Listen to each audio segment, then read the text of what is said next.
Hey everybody, let me walk you through our endocrine chart here. This is an image from your all's lab manual, and it's really nice because it does show all of our endocrine organs. So I'm going to start up here in the brain where we can see the thalamus, which we're going to use as a landmark for locating the hypothalamus, which I think looks kind of like a duck's beak.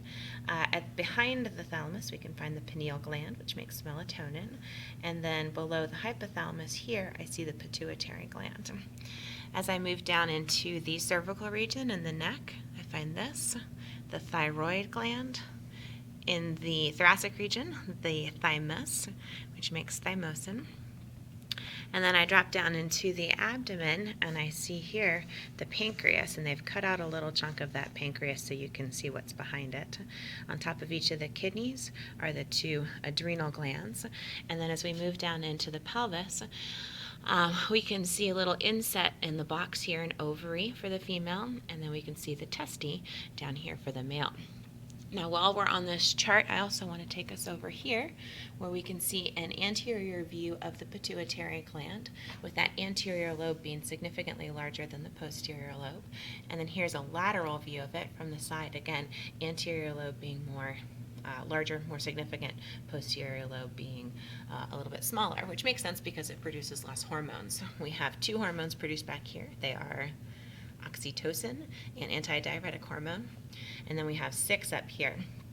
We have FSH, we have LH, we have ACTH, GH,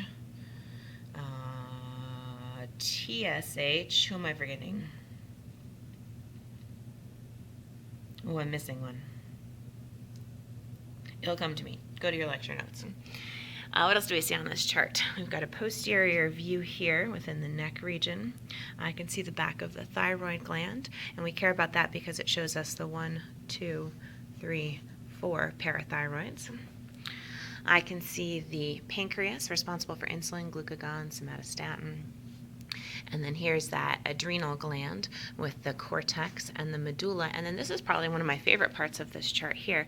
It's showing you the adrenal gland on a cellular level. This would be the outside of the gland. We can see the capsule, the zona glomerulosa, the zona fasciculata, the zona reticularis, and then the adrenal medulla up there. Other pretty cool things here, they show you a drawing of the inside of the thyroid gland. We can see the colloid and the follicular cells. And then in between those follicular cells, we see some of the extrafollicular cells.